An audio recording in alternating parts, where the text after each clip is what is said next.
Apprendre à justifier ses choix narratifs, c'est le sujet du jour et c'est un sujet important parce que je peux constater à de nombreuses reprises que la plupart des auteurs qui n'arrivent pas notamment à terminer leur texte, qu'il s'agisse d'un scénario ou d'un roman, souvent ont du mal à justifier leurs choix narratifs, ils n'ont pas du tout conscience de ces choix, des raisons qui ont fondé ces choix. Pourquoi c'est important? C'est important pour deux choses. D'une part pour votre travail d'écriture et d'autre part pour vos démarches éditoriales.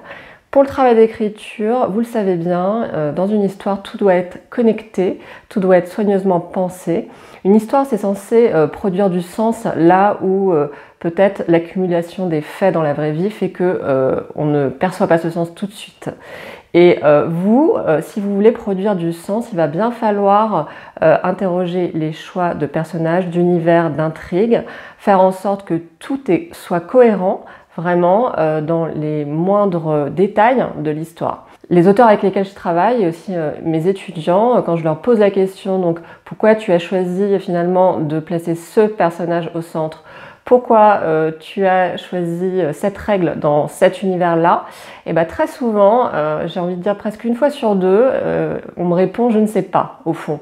La personne en fait est assez embêtée de réaliser que elle n'a pas soigneusement posé les fondations de son histoire. Et vous le savez bien, une histoire, il y a des fondations. Les fondations, c'est créer des personnages qui sont parfaitement formés, alors qui vont bien sûr s'approfondir au fil de l'écriture, mais déjà, il faut que la base soit là.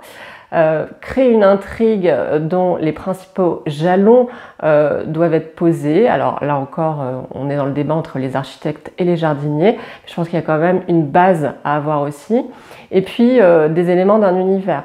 Et donc il faut poser toutes ces fondations et s'interroger à chaque fois sur la cohérence interne entre tous ces éléments narratifs. Déjà, ça va grandement faciliter votre processus d'écriture, vous en doutez, mais surtout ensuite, pour vos démarches éditoriales, ça va vous donner plus de chances d'être publié parce que une fois que vous avez tout interrogé et une fois que vous avez pu répondre à toutes les questions relatives à vos choix narratifs, eh bien ça veut dire que le texte a plus de chances d'être pris puisque tout a été soigneusement pensé.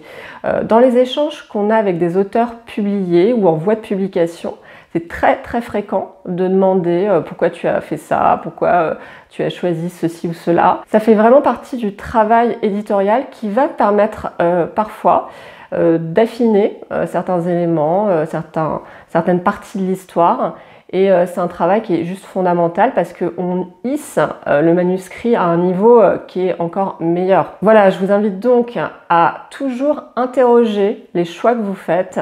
Il faut en fait se poser des questions à soi-même et envisager toutes les questions qu'on pourrait vous poser et y répondre déjà pour soi, et ensuite vous serez capable d'y répondre face à des interlocuteurs professionnels ou pas.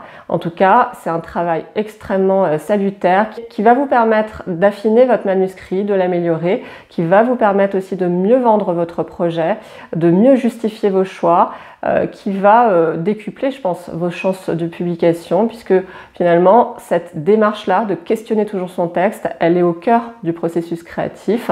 Vous pouvez nous dire dans les commentaires si vous avez du mal à justifier vos choix narratifs, si pour vous c'est difficile d'envisager les questions qu'on pourrait vous poser ou si au contraire c'est un exercice que vous faites systématiquement dès que vous posez une fondation dans votre histoire. Voilà, j'attends vos commentaires.